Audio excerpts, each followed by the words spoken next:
Dan yang keempat itu adalah analisis. Nah, kalau analisis ini adalah kemampuan atau kompetensi yang dibutuhkan adalah mengidentifikasi dan menganalisa pattern gitu ya, atau pola ya.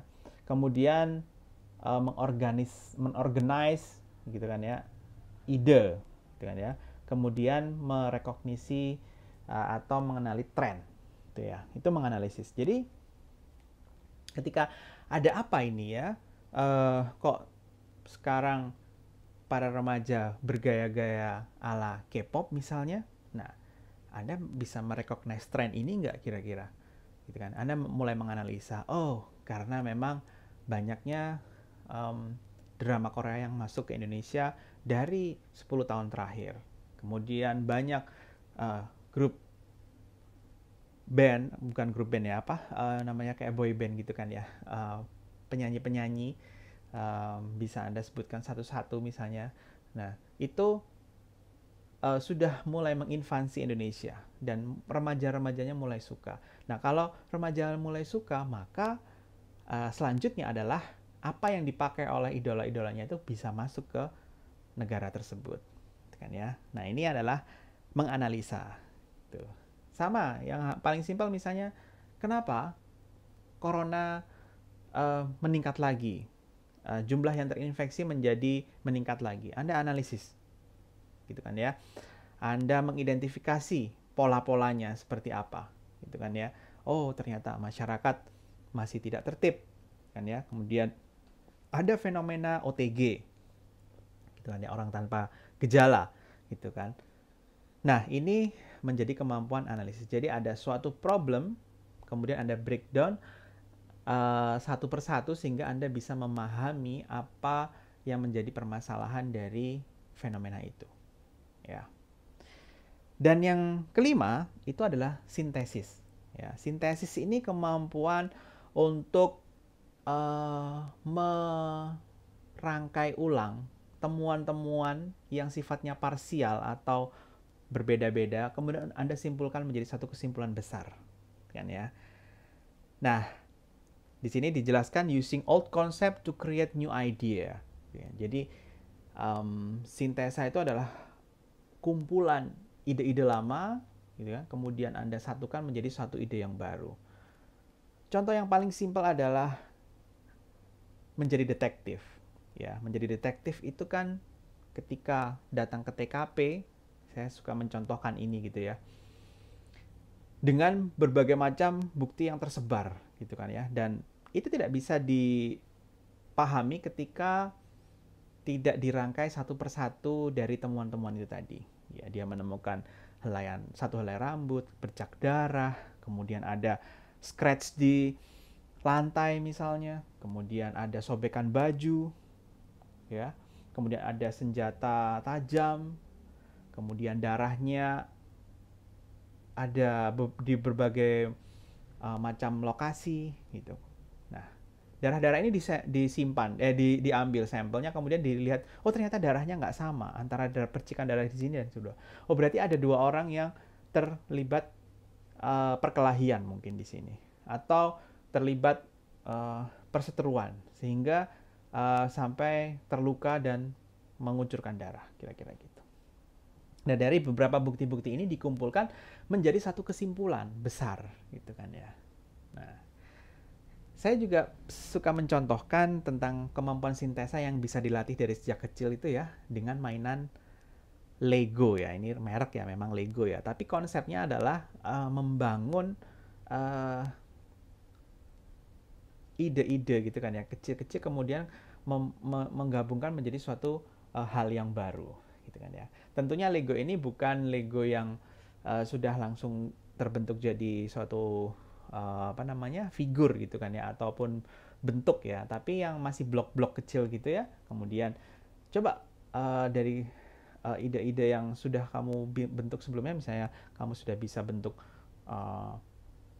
pagar, kemudian kamu bisa bentuk jendela, kamu bisa bentuk pohon, kamu bisa bentuk rumah. Coba sekarang ini digabungkan gitu kan ya. Nah, ide-ide lama tadi digabungkan, kemudian jadilah perumahan yang megah misalnya, seperti itu. Nah, ini kemampuan sintesis itu seperti itu. Nah, yang paling tinggi itu adalah evaluasi. Ya, jadi evaluasi ini adalah menguji suatu teori gitu kan ya. Ya intinya kita mengevaluasi apa yang konsep yang sudah ada, kita evaluasi dan kemudian kita berikan masukan-masukan terhadap evaluasi itu. Atau juga mengevaluasi itu bisa membandingkan ide. Tentunya kita kalau ingin membandingkan ide kan kita harus memahami ide A, teori B misalnya gitu. Kita membandingkan antara psikoanalisis, kemudian dan behavioristik. Kita ambil kelebihan dan kekurangan, kemudian kita bandingkan kedua ide itu tadi. Ya, mana yang lebih bagus, mana yang lebih relevan untuk masa sekarang misalnya. Gitu. Contoh-contoh kemampuan yang dibutuhkan ya, misalnya evaluating itu misalnya kayak juri, gitu kan ya, kemudian hakim, gitu kan ya, psikolog. Nah, psikolog ini juga mengevaluasi, gitu ya, bagaimana dia bisa mengevaluasi kemampuan kognitif dari seseorang, kemampuan intelijensi, kemudian kepribadian ya, kemudian disimpulkan, ya itu ya, itu adalah evaluasi. Jadi yang paling tinggi adalah evaluasi. Nah, sekarang Anda bisa bayangkan ketika Anda mengerjakan soal pada waktu dulu mau lulus SMA misalnya, nah Anda pada tahapan soal-soal yang Anda kerjakan tuh ada di tahap kompetensi yang mana? Ya. Apakah sudah sampai evaluation? Apakah sampai dengan sintesis gitu kan ya? Nah, begitu juga dengan sampai dengan semester sekarang, kira-kira soal-soal yang Anda kerjakan di perkuliahan itu sudah mencapai kompetensi yang mana, gitu ya. Oke, selanjutnya ini adalah beberapa contoh kata kerja untuk menunjukkan hasil belajar tertentu. Misalnya knowledge, tingkat kompetensinya knowledge ya, bisa Anda baca. Contoh kata kerjanya mengenali, mendeskripsikan, menamakan, mendefinisikan, ya, comprehension, mengklasifikasi, menjelaskan, aplikasi, mendemonstrasikan, menghitung, menyelesaikan, analisis, menemukan perbedaan, memisahkan, membuat diagram, kemudian sintesa, menggabungkan, menciptakan, merumuskan, kemudian evaluasi, menimbang, mengkritik, membandingkan, dan seterusnya. Ini adalah beberapa contoh kata kerja untuk menunjukkan hasil belajar ya. Nah, ini akan saya berikan gambaran pada tingkatan taksonomi Bloom tadi ya, mulai dari knowledge sampai dengan evaluasi. Kemudian saya akan berikan contoh-contoh soalnya yang multiple choice. Ya, mungkin kalau kita membuat soal esai untuk tingkat kompetensi di atas application itu akan mudah gitu kan. Tapi bagaimana kalau kita membuat soal multiple choice dengan atau sampai pada tahapan kompetensi yang evaluasi. Apakah bisa? Nah, ini adalah beberapa contoh yang bisa saya sampaikan ke Anda gitu kan ya. Yang pertama adalah untuk knowledge, ini mungkin mudah ya. Misalnya contohnya salah satu kegunaan tabel periodik adalah, nah ini kan hanya memorizing aja. Ya, kemampuan yang dibutuhkan hanya mengingat apa ya, di buku dijelaskan seperti ini. Oke. Kayak gitu.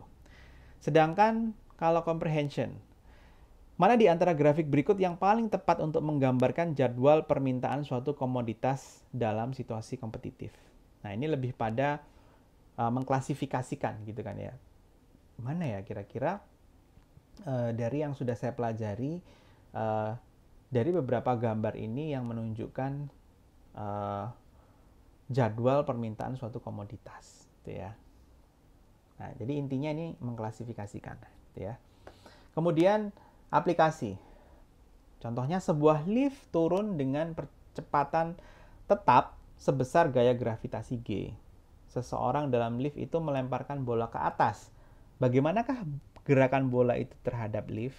Nah, ini kira-kira kata kerja apa tadi ya yang dibutuhkan gitu kan. Kalau misalnya kita lihat di application gitu kan ya. Nah, ini bisa mendemonstrasikan gitu kan secara abstrak, tapi ya mendemonstrasikan secara abstrak. Nah, itu bisa diterapkan dalam item yang aplikasi ini. Ya, Jadi kira-kira peserta akan membayangkan bagaimana ketika bola itu dilempar ketika lift itu sedang turun gitu. Kemudian analisis. Nah, di analisis ini contohnya seperti ini. A dan B berdebat mengenai perlunya sistem kewajiban untuk memiliki asuransi kesehatan yang akan diberlakukan secara nasional. B menyatakan bahwa sekalipun ia tidak memiliki keberatan yang mendasar terhadap asuransi kesehatan, ia berkeyakinan bahwa rakyat tidak seharusnya dipaksa untuk menjadi peserta. Coba perhatikan, katanya, sebenarnya rakyat ingin asuransi kesehatan atau tidak? Saya kira tidak. Kalaupun mereka ingin memiliki asuransi, maka tidak perlu pakai diwajibkan segala. Andai mereka tidak ingin, maka tidak mungkin dipaksa. Jadi jawabannya sudah jelas. Nah, dari gambaran soal ini, pertanyaannya mana di antara pernyataan yang paling menggambarkan kesimpulan logis argumentasi. Nah, jadi Anda diminta atau peserta diminta untuk menganalisis, gitu kan ya. Kira-kira mana ya yang bisa menggambarkan kesimpulan dari B itu tadi? Ya, apakah memang dia tidak setuju, gitu kan ya. Nah, saya tidak akan membahas pilihan jawabannya, tapi lebih pada bagaimana membuat soalnya, gitu. Oke, kemudian sintesa. Kalau sintesa seperti ini contohnya. Ada sebuah fakta bahwa gas kering X dan Y langsung bereaksi bila dicampur dalam sebuah botol gelas.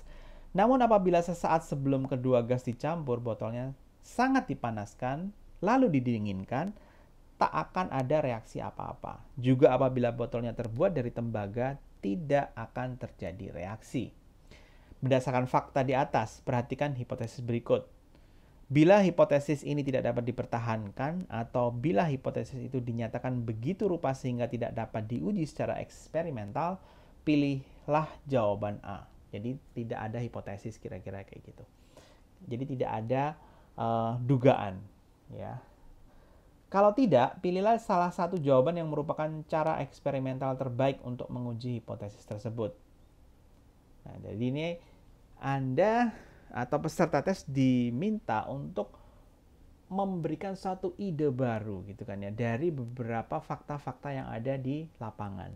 Kira-kira akankah kamu mengassume atau menduga, berasumsi baru terhadap fakta-fakta ini atau tidak sama sekali gitu kan ya. Nah, ini adalah tugas dari kompetensi yang diharapkan dari sintesa itu seperti itu. Dan yang terakhir adalah evaluasi. Nah, evaluasi ini contohnya seperti ini. Pejabat sekuritas sosial kadang-kadang menghadapi permasalahan yang membingungkan dalam mengkaji permohonan tunjangan pengangguran. Beberapa pemain liga utama baseball di Ohio dan Missouri pada Januari yang lalu berpendapat bahwa dikarenakan mereka tidak bertanding sejak akhir musim tanding yang lalu, maka mereka berhak dianggap penganggur.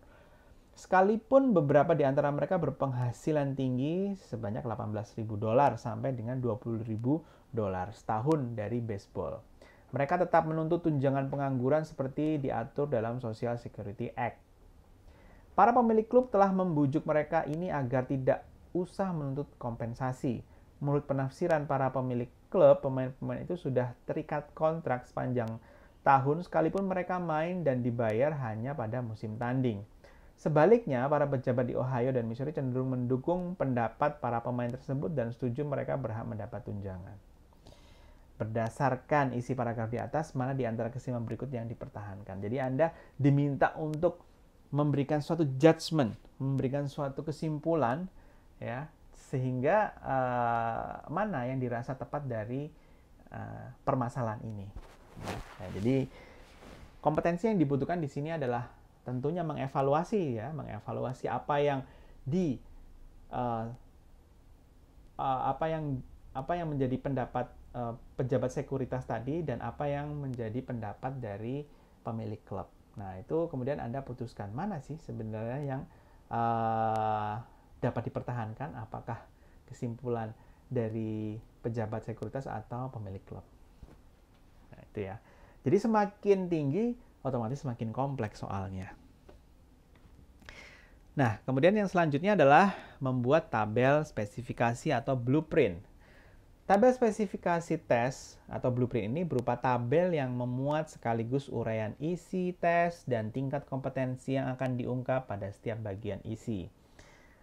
Dalam tabel spesifikasi memuat uraian isi yang tercakup dalam perencanaan tes dan sisi yang lain memuat komponen perilaku yang ditunjukkan oleh tingkat kompetensi. Nah, kira-kira tabelnya seperti ini. Nah, ini adalah lanjutan dari tabel sebelumnya yang terkait dengan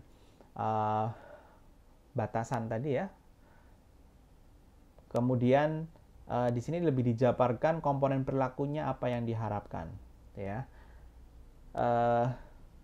Penentuan dari komponen perilaku ini didasarkan ke tujuan atau capaian pembelajaran yang diinginkan. Jadi ya, tujuan umum tadi dan tujuan khusus tadi ya dicek lagi. Tapi lebih tepatnya Anda cek di capaian pembelajaran tadi. Ya, apa yang diharapkan? Apakah memahami? Kalau memahami berarti hanya knowledge saja. Mengetahui. Kalau mengetahui saja berarti knowledge. Kalau memahami comprehension, gitu kan ya. Kalau bisa mengaplikasikan berarti application, gitu ya. Anda cek sampai sejauh mana komponen perilaku yang diharapkan. Contoh misalnya untuk mata kuliah ini, konstruksi alat ukur tadi ya, kita kembali lagi. Ya, memiliki pengetahuan ya dan pemahaman. Berarti ini sampai dengan pemahaman. Ya, pembuatan tes. Jadi sampai memahami bagaimana scoring dan menghitung validitas dan reliabilitas. Nah, di sini ada perhitungan. Berarti kalau perhitungan bisa mencapai analisis, gitu ya. Aplikasi, gitu kan ya. Karena menghitung aplikasi itu. Nah, kemudian mahasiswa memiliki keterampilan merancang. Kalau keterampilan ini lebih pada tidak hanya kemampuan kognitif saja ya, tapi juga kemampuan psikomotor juga, gitu ya. Terampil, misalnya input nanti scoring, gitu kan ya. Kemudian keterampilan dalam pembuatan atau penyusunan alat tes. Nah, itu. Kembali lagi ke blueprint. Nah, kemudian bagaimana kita bisa menentukan ini ada 5% dan seterusnya, kan ya. Nah, tentunya ini disesuaikan dengan materi yang diajarkan. Jadi jika materinya itu tidak banyak diajarkan, ya mungkin diambil sedikit saja. Nah, sedangkan di sini adalah 25% tadi kembali lagi, maka materi ini memiliki keluasan dan kedalaman.